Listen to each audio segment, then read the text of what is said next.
Hello everyone, আসসালামু আলাইকুম। আপনারা কেমন আছেন? আশা করি ভালো আছেন, সুস্থ আছেন।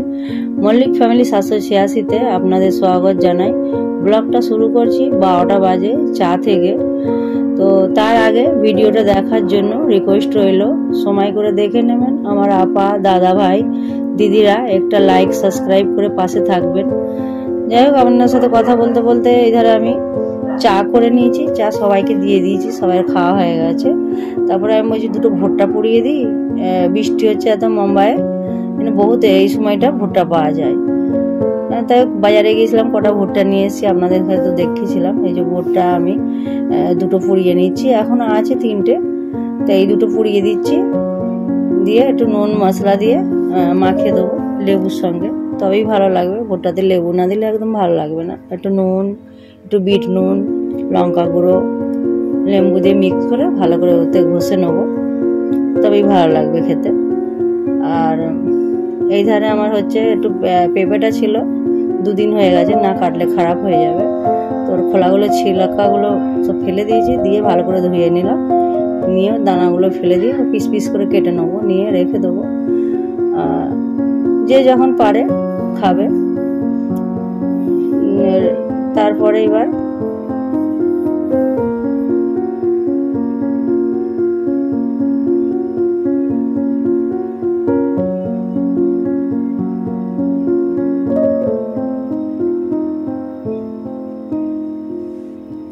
চা খাওয়া হয়ে গেছে, পানিও চলে এসছে। যে বাসন থালাগুলো এবার ধুয়ে নেবো। এই লাইনটায় আমার ওয়াশিং মেশিনের পাইপ দিই, এই লাইনটায় পানি আসে আমার। বিনা মোটরে একটা লাইনে আসে, একটা মোটর চালাতে হয়। যাই বাসন থালাগুলো ধোয়া হয়ে গেল, রান্না করব। ফ্রিজ থেকে সব বের করে নিলাম সবজি। এই যে ভেন্ডি বের করেছি, আর টমেটোর কাঁচা লঙ্কা, এছাড়া টমেটোর কাটা হয়ে গেছে, আর কাঁচা লঙ্কাগুলো কেটেছি। ভেন্ডিগুলো ভালো করে 2-3 বার করে ধুয়ে নিলাম, ধুয়ে সব কেটে নিচ্ছি।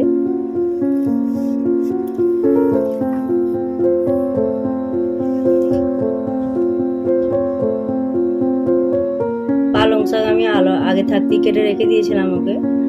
ওকে না কাটলে ও আবার নিভড়ে যায়, ঝুলসে পারা যায়।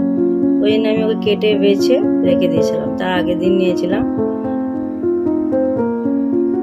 ফ্রিজ থেকে বের করে ওকে রেখে দিয়েছি। ওকে ভালো করে ধোবো, একবার 1 বালতি পানি দিয়ে ভালো করে ওকে ধুয়ে ওয়াশ করে নেবো। এবার সব হয়ে গেছে কাটা, আলুও কেটে নিয়েছি। এধারে আমার চিংড়ি মাছগুলো ভাজা হয়ে গেছে। কিছুদিন আগে দু একটা করে মাছের সঙ্গে দিয়ে দিয়েছিলাম, আর এই কটাই বেঁচে আছে। চিংড়ি মাছ দিয়ে আর ভেন্ডি দিয়ে রান্না করবো। এই যে আলু দিয়ে, ভেন্ডি দিয়ে, চিংড়ি মাছ দিয়ে। এধারে শাকটাও বসে দিয়েছি, পালং শাকের ডাল, পালং শাক দিয়ে, আলু দিয়ে, টমেটো দিয়ে, আর ডাল দিয়ে। এধারে একটু ভালো করে কষিয়ে নেবো। এই যে আলু টমেটোগুলো ভালো করে মিক্স করে নেবো। এবার ডালগুলো দিয়ে দেবো, ডালগুলো দিয়ে ভালো করে একটু ওকে কষিয়ে নেবো। নিয়ে সব শাকগুলো দিয়ে দিচ্ছি। শাকগুলো দিয়ে যে ভালো করে মিক্স করে নেবো। মিক্স করে নিয়ে ওকে একটু গরম পানি দিয়ে দেবো, দিয়ে এবার ঢাকনাটা বন্ধ করে দেবো, সিটি মারতে দেবো 2-4টে। এখানে আমার হাঁড়ি গরম হয়ে গেছে, হাঁড়িতে তেল দিয়ে দিলাম, চিংড়ি, আলু, ভেন্ডি, পেঁয়াজগুলো দিয়ে দিলাম, দিয়ে এবার একটু লাল হয়ে যাবে। রান্না কুকিং দেখাবো, এই সবটা দেখাইনি, একটু কেটে কেটে আমার গুড়িয়া শ্যুট করেছে।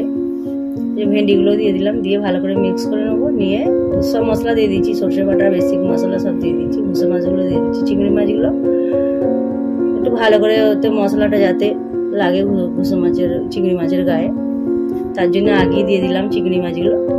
ভালো করে কষিয়ে নেবো, নিয়ে একটু পানি দিয়ে দেবো। এবার দিয়ে বন্ধ করে দেবো।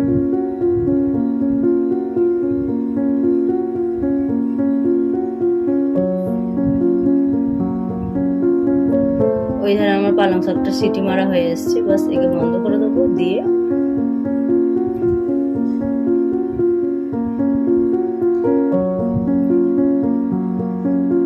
এই যে আমার হয়ে গেছে পালং শাকটা, নামিয়ে নিয়েছি। নিয়ে একটু ডাল ঘুটনি দিয়ে, ওটা ডাল ঘুটি, তো ওইটা দিয়ে একটু ঘুটে নেবো, দেখবো নুনটা দেখে নেবো। বাস এখন টাইমিং হচ্ছে 5টা, আমরা ভাত বেড়ে নেবো। আপনাদের ভিডিওটা কেমন লাগলো আপনারা অবশ্যই কমেন্টে জানাবেন। রান্নাঘরেই ভাত বাড়ার সঙ্গে ভিডিওটা শেষ করে দিলাম। নেক্সট ব্লগে দেখা হবে আপনাদের সঙ্গে। বাই।